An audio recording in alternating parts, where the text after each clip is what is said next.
Merhabalar. Bugün 125 gram bir prostat polipi yapacağız. İlk olarak verumontanımın hemen 1 santim önünden diseksiyonumuza başlıyoruz. Burada öncelikle bir saat 6 hizasında adenom kapsül arasındaki plana giriyoruz. Bakın burada hemen plana girdik. Buradaki lifleri görüyoruz. Burada güvenli alanda olduğumuzu, planda olduğumuzu anlıyoruz hemen. Daha açık renkte olan kısım alt tarafta burada. Gördüğümüz gibi kapsül. Adenomu burada iki yana doğru kaldırıyoruz. Hastayla ilgili bilgi vermek gerekirse 2 hafta önce bir transperineal prostat biyopsisi geçirmiş ve birazdan da göreceğiz. Sol tarafında biraz daha yapışıklıkları olan bir hastaydı. Ee, Herhangi bir antiagregan, antikoagülan kullanımı yok hastanın. Çok fazla kanamada görmeyeceğiz zaten. Cihaz olarak burada kullandığımız cihaz 150 watt Quanta'nın magneto lazeri hem holmium hem de koagülasyon modunda tolyum fiber gücü kullanıyor. Bu nedenle kanama konusunda biraz daha avantajlı bir lazer. 150 watt olması da bizim işimizi oldukça kolaylaştırıyor. 150 watt olarak kullanmıyorum ama e, yaklaşık 120 watt gücünde şu an kullanıyoruz. Gayet yeterli. Burada devam edeceğiz. Saat 6 hizasını biraz kaldırdık ilk olarak. Bakın burada planımız gayet güzel. Kanama kontrolünü de burada kolaylıkla yapabiliyoruz. Evet. Burada 6 hizasındaki lifleri, adenom kapsül arasını gayet rahat görebiliyoruz. Burada her iki tarafı da e, Veromon tağımının biraz gerisine gelerek açıyoruz ve kaldırıyoruz burada apex kısmını. Ben öncelikle sağ alt hizasını biraz kaldırdıktan sonra sfinkter liflerine zarar vermemek için e, apikal release'i de yapıyorum. Burada hafif künti seksiyonlardan e, alanı daha iyi net seçebilmek için hafif bazen künti seksiyonlardan da yardım alıyorum ama çoğunlukla no touch tekniğiyle yapmaya çalışıyorum. Evet, burada biraz künti seksiyonlardan yardım alıyoruz.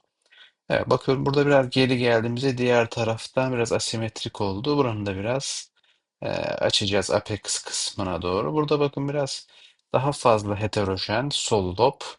Burada bir adenoma giriyoruz. Adenoma girdiğimizi anlıyoruz. Bakın daha bir karbonize bir doku karşımıza çıkıyor. Buradan sonra biraz prostatı kaldırarak ilerleyeceğiz. Saat 6 hizasını biraz daha açıyoruz. Evet, bakın burada plan gayet güzel açılıyor. Burada işte adenoma girdiğimiz alan bir miktar. Orayı birazdan daha üst kısmından alarak aşacağız. Burada bakın apex'i biraz geride almam gerektiğini görüyorum ve biraz daha alttan gideceğim. Şimdi bakın evet. Yani neden e, prostat adenomu içerisine girdim? Aslında orada biraz benim listerimde biraz doku kaldığı için bu durum gerçekleşti.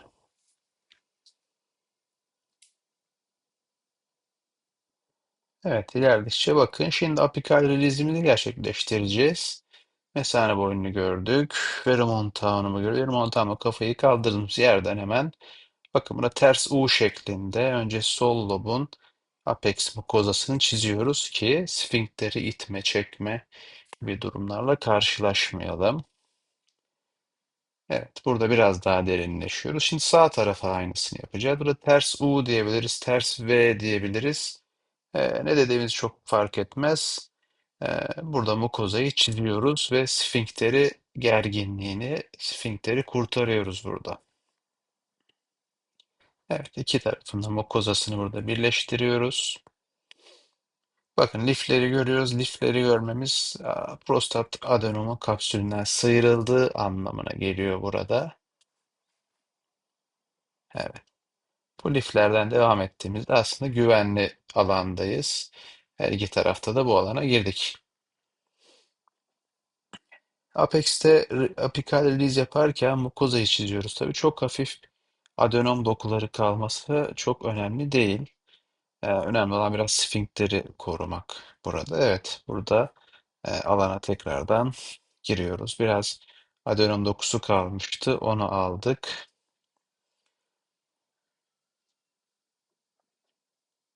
Evet, burada devam ediyoruz. Adenomdan biraz kesebilirsiniz. Önemli değil. Birazdan yine kapsül sınırına girdiğimizi göreceğiz. Kimi prostatlar heterojen olabilir. Bu nedenle bu tarz durumlar karşınıza çıkabilir. Adenom biraz kesmek zorunda kalabilirsiniz. Ama önemli değil. Bakın burada oradaki sınırı beğenmedik. Burada lifler daha iyi görünüyordu. Biraz daha serbestleyip daha iyi bir sınıra girmek için yukarıdan da aşağı gelebilirsiniz. Yani bir alanda planı kaybederseniz başka bir alandan daha iyi olduğunu düşündüğünüz bir alandan yine plan açabiliriz. Bakın burada apikalizi yaptık. Bir miktar adenom kaldı. Çok ufak bir miktar. Belki 2 cc, 3 cc bir adenom dokusu bu. Hastanın miksiyonuna bir negatif etkisi olmayacaktır. Çok önemli değil. E, Burada yani e, apikaliz yaparken bunlar olabilir. Çok önemsemiyoruz bunları. Bakın burada tekrardan plana giriyoruz. Her 12 hizasıyla 6'dan laterale doğru geldiğimiz alanı bakın burada birleştiriyoruz artık. O son kalan ufak adenom parçalarını da e, planımıza dahil ediyoruz. Evet, tamamen lifleri görerek ilerledik. Evet, burada tekrar bakın heterojen bir alan sol taraf dediğim gibi böyle bazen yine küçük prostat dokuları karşımıza çıkabiliyor. Onları da planımızın içine alarak devam ediyoruz. Burada benim yaptığım teknik birçok teknik var tanımlanan. Tabii burada bizim yaptığımız teknikte hani 3 at nalı şeklinde bir insizyon gibi 3U, 3V şeklinde de denilebiliyor. Benzer isimli aslında benzer teknikler var. Sadece isimleri farklı. Bakın evet. U dediğimiz ilk U'muzu biz gördünüz veri montanım hizasına. Veri montanımın 1 santim önünden bir şekilde bir U şeklinde ya da ters V şeklinde bir insizyon yaptık. Ardından bir de apikal release'de saat 12 hizasına bir U şeklinde bir insizyonumuzu yaptık. Üçüncü insizyonumuzu da artık mesane boyuna yapacağız. Orada da U şeklinde birazdan mesane boyunda saat 12 hizasından açacağız. Ben genellikle saat 12 hizasından açmayı ilk insizyonumu mesane boyuna daha mantıklı buluyorum. Çünkü çoğunlukla bir endolop oluyor hastalarda. Bu endolobun da daha iyi kaldırabilmek için, alt hizasından daha iyi kaldırabilmek için e, özellikle burada 12 hizasını ilk olarak mesane boynundan içeri atmak bence önemli. Evet, burada devam ediyoruz. Saat 12 hizasına doğru döndük. Son kalan kısımları artık lateraldeki burada saat 12 hizasından da biraz laterale doğru geliyoruz. Evet, 12 hizasında lifler iyice ayrılmaya başladı. Burada aslında mesane boyuna çok yaklaştığımızı anlıyoruz bu liflerden. Evet, burada mesane boyuna oldukça yakınız.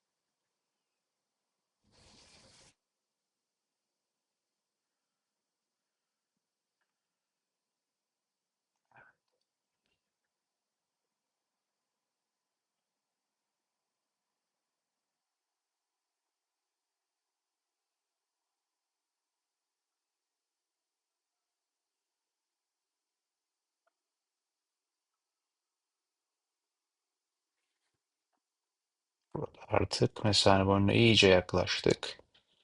Ee, Burada sol tarafa laterale doğru iniyoruz.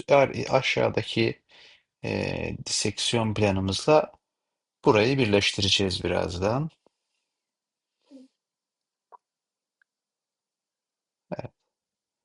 Yani bizim buradaki cerrahimizin büyük kısmını burada sol lob aslında alıyor. Evet, bakın burada birleşti, az önce gördüğünüz gibi aşağıdan geldiğimiz planla birleştirdik. Evet, bakın burada saat 12 hizasından laterale doğru dönüyoruz. Bazı yapışıklıklar var. Bazı yerlerde zorlanıyoruz. Evet, bakın burada lifler gayet güzel çıktı. Aşağıdan da ayırdığımız lifler burada karşımıza çıkıyor.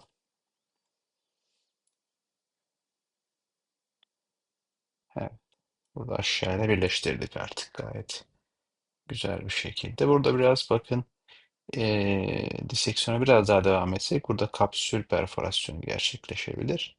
Dikkatli olmak lazım. Altı hizasını bakın açıyoruz en son olarak. Hafif kült diseksiyonla subtrigonize olmamak için biraz kaldırıyoruz burada.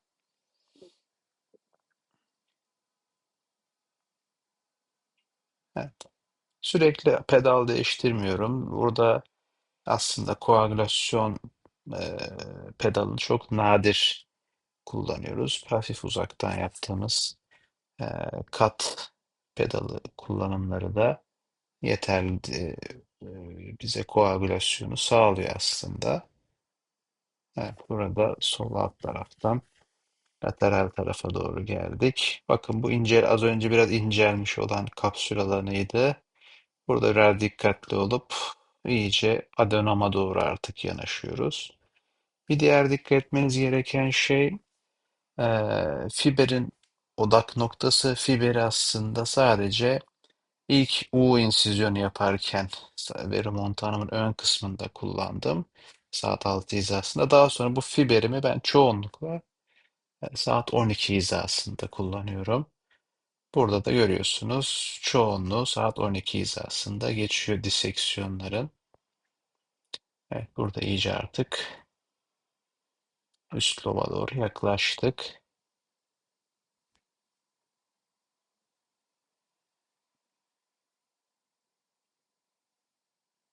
Evet,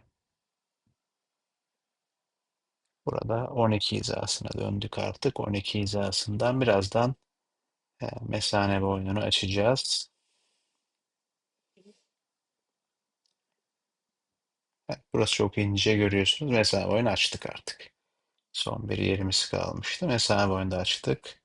Her iki tarafa doğru genişlettik burada. Sol lob burada tamamen bitti. Saat 6 hizası sadece kalmış oldu burada. Boynu iyice açmanız önemli. Yoksa prostatı en blok yaptığımız için aslında burada mesanenin içerisine itemeyebilirsiniz. İyice burada boynu genişletiyoruz. Mesane boynunu. Adenomun geçeceği şekilde genişletiyoruz. Evet, burada son kalan saat 6 ve 7 hizalarını inside ediyoruz artık.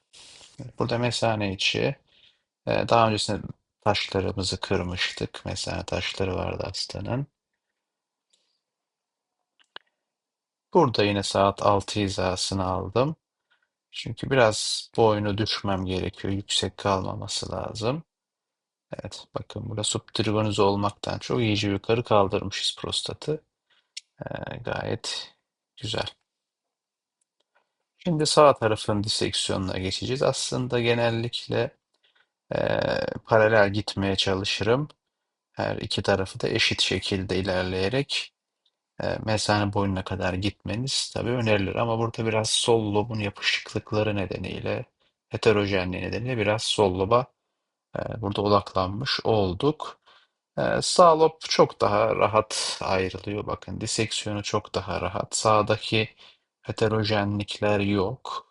Sağ taraftaki gibi ekstra donumlar çok fazla çıkmadığı için sağ tarafın diseksiyonu yaklaşık 3-4 dakika içerisinde bitiyor. Yani bu vakada yaklaşık 10, 12-13 dakikamızı sol tarafa, 5-6 dakikamızı da sağ tarafa harcamış olduk. Evet, burada sağ taraftan lateralden çok kolayca saat 12 hizasına döndük. Saat 12 hizasına doğru dönüyoruz şu an. Evet, burada ilerliyoruz ve burada gerçekten sağ tarafta çok daha rahatız. Yine saat 12 hizasında fiberimiz. Burada ekstra bir adenom var. Bunu da dahil ediyoruz enükleasyonumuza. Evet. Bakın burada sfinktere kadar geri geldik. Sfinkter şeyimiz gayet güzel, sınırımız.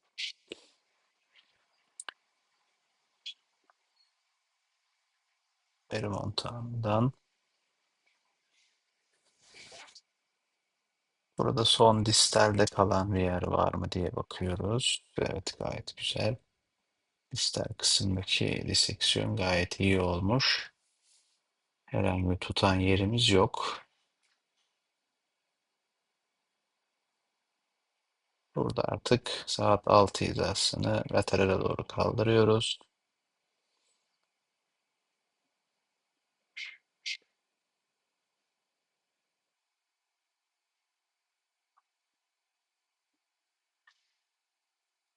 Bakın burada bazı damarlı olan yerlerde biraz daha uzaktan tutup kat modunda biraz pedala basıyoruz ve bekliyoruz. Veya doku beyazlaşana kadar beklememiz yeterli. Ayrıca bir koagülasyon işlemi yapmıyoruz burada.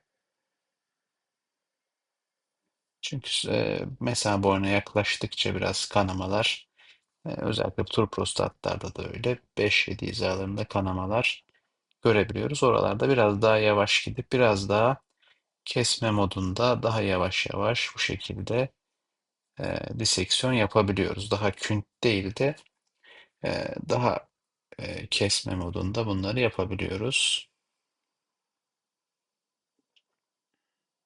Evet, burada da artık inceldi. Mesane boynuna oldukça yaklaştık. Saat 12 hizasında son artık kalan fiberleri, lifleri ayırıyoruz.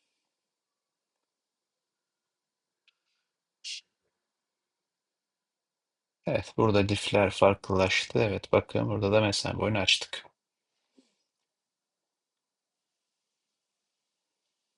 Evet, burada artık vakanın sonlarına doğru geldik. Son tutan yerlerini ayırdık. Evet. Mesane boyunda özellikle kanamalar olabilir. Buradaki kanamaları da kibarca koagüle edip artık vakamızın sonuna geliyoruz.